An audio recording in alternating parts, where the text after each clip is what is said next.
Swami Vivekananda English स्कूलचे संचालक व इथलं संचालक मंडळ डोळघोडे सर, होडगिरे सर, चौधरी सर आणि मुखेड तालुक्याला मुखेड पोलीस स्टेशनचे कर्तव्यदक्ष अधिकारी माननीय लक्ष्मण केंद्रे साहेब आणि इथल्या सर्व शिक्षक आणि ह्या स्नेहसंमेलनामध्ये उपस्थित झालेले माझ्या भगिनी, बंधू आणि चिमुकले विद्यार्थी आणि विद्यार्थी मित्रांनो, मी आपल्यामध्ये जास्त वेळ घेणार नाही की आज सकाळपासून आपण आपल्यातली कला दाखवण्यासाठी इथं आलेले आहात.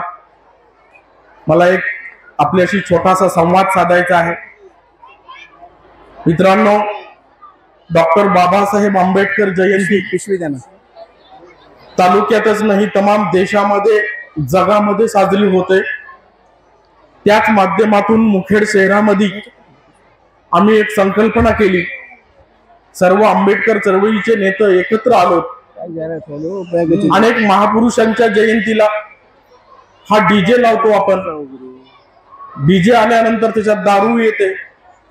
डीजेवर बाबासाहेबांच्या फोटो समोर डीजेच्या समोर कार्यकर्ते आणि ती आशा धुंदीत त्या डीजे समोर नाचणे हा कुठेतरी प्रकार बंद करून नाचून नाही तरी वाचून डॉक्टर बाबासाहेब आंबेडकरांची जयंती आम्ही संकल्पना केलेली आहे.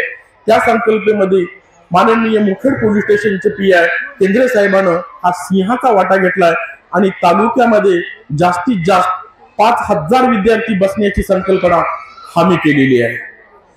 आज सोशल मीडियाच्या माध्यमातून आता सुंदर असं नाटिका झाली की मोबाईल मध्ये आपण किती मग्न झालेले आहोत. हे मोबाईलचं जाळं आपल्याला 2GB 5GB मध्ये कसं गुंतून टाकलेलं आहे. त्याच्यासाठी जितका वेळ आपल्या हातामध्ये विद्यार्थ्यांच्या पुस्तक राहावं, मोबाईल आहे तितका वेळ आता पुस्तक राहावं, यासाठी आम्ही 18 तास अभ्यासाचं उपक्रम आम्ही आयोजित करण्यात आलेला आहे. दिनांक 13 एप्रिल रोजी सकाळी 6 वाजता कैलासवासी आमदार गोविंदरावजी राठोड सभागृह क्रीडा संकुलन BSNLच्या टावरच्या ठिकाणी ते कार्यक्रमाचं आयोजन करण्यात आलेलं आहे. मी इथल्या सर्व विद्यार्थी विद्यार्थिनींना व शिक्षकांना एक आव्हान करतो की साहेब, मुखेड हे शैक्षणिक क्षेत्र थोडंसं कुठेतरी लांबत चाललेलं आहे. शैक्षणिक क्षेत्र आज इथला कर्मचारी वर्ग आहे, नांदेडच्या ठिकाणी जाऊन शिक्षण घेतात, पण इथलं शैक्षणिक क्षेत्र आपल्याला जर वाढवायचं असेल तर इथं वाचक वर्ग तयार झाला पाहिजे. त्या माध्यमातून आम्हाला इथं आपल्याला काम करावं लागणार आहे.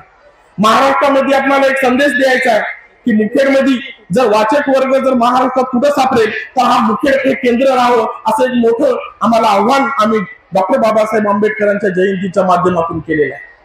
मित्रांनो, डॉक्टर बाबासाहेब जर आपल्या जीवनामध्ये नसते तर हे जीवन व्यर्थ राहिलं असतं. किड्या मुंग्यांनाही अधिकार होता, पण माणूस म्हणून जगण्याचा या देशामध्ये बहुजनांना अधिकार नव्हता. बाबासाहेबांनी 18 तास अभ्यास करून संविधान लिहिलं आणि या देशाला संविधान अर्पण केलं. आणि मी आज तुमच्या थाट मानाने तुमच्या समोर आज बोलतो. आज तुम्ही थाट मानाने इथं बहुजनांचे लेकर आज नाचत आहात केवळ बाबासाहेबांच्या पुण्याईमुळे. हे आपल्याला विसरता कामा नये. ज्या माणसाने आपल्या जीवनामध्ये स्वतःचं घर पाहिलं नाही, स्वतःचे लेकरं पाहिले नाही, लेकाचा संसार पाहिला नाही, त्यांनी अख्खं आपलं आयुष्य इथल्या तमाम बहुजनासाठी झिजलं. इथल्या मानव कल्याणासाठी बाबासाहेबांचं कार्य आहे, हे आपल्याला विसरता येत नाही. बाबासाहेबांचे जीवनातले अनेक पैलू आहेत, त्यात म्हणजे 18 तास अभ्यास याचंच एक उदाहरण आम्ही तुमच्या समोर घेऊन येत आहोत. आज विद्यार्थ्यांच्या हातामध्ये एक मोबाईल बद्दलचा ते आता त्यांनी दाखवलेत. मी एक थोडासा किस्सा सांगतो. आम्ही इतके रील्स पाहतो.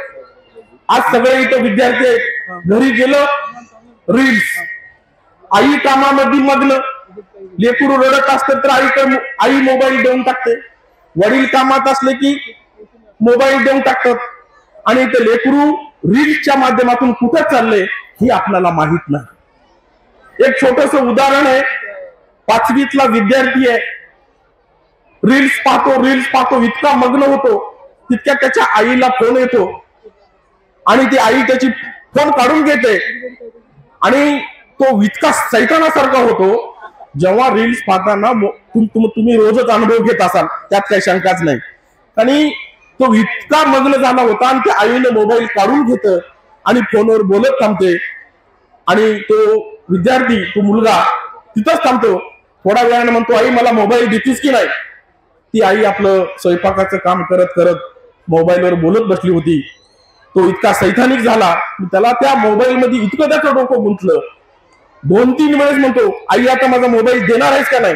आई म्हणते, जा, मी आता देणार नाही, तू अभ्यास कर. तो इतका त्याच्या अंगामध्ये सैतान शिरला आणि तो विद्यार्थी 5वीचा होता, क्रिकेट खेळत होता, शेजारी बॅट पडली होती. लास्ट विचारतो, आई मला मोबाईल देणार आहेस की नाही. नाही, जा, मी देणार नाही, ही आईनं म्हटलं.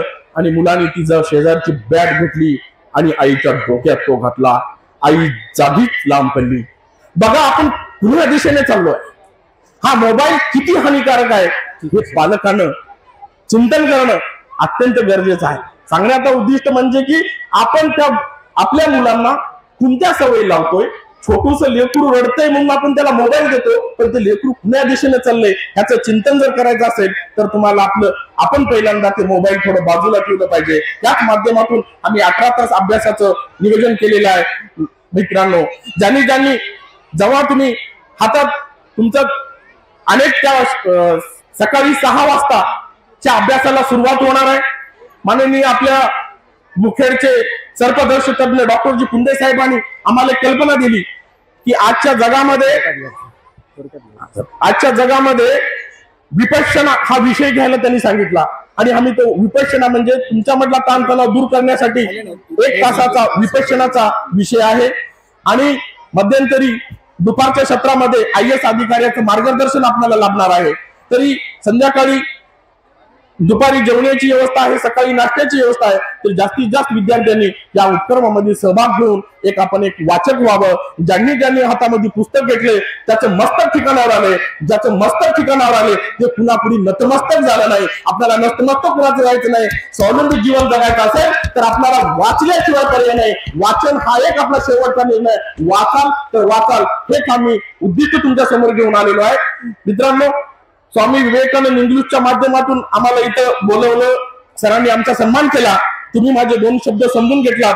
समजून केव्हा घेशाल, ज्या 13 तारखेला तुम्ही या उपक्रमामध्ये सहभाग होशाल आणि एक सहभाग होऊन डॉक्टर बाबासाहेब आंबेडकरांना वाचनाच्या माध्यमातून तुम्ही अभिवादन करशाल. मी माझं बोललेले व्यर्थ जाणार नाही असं समजतो आणि मी इथंच थांबतो. जय हिंद, जय भारत. धन्यवाद सर.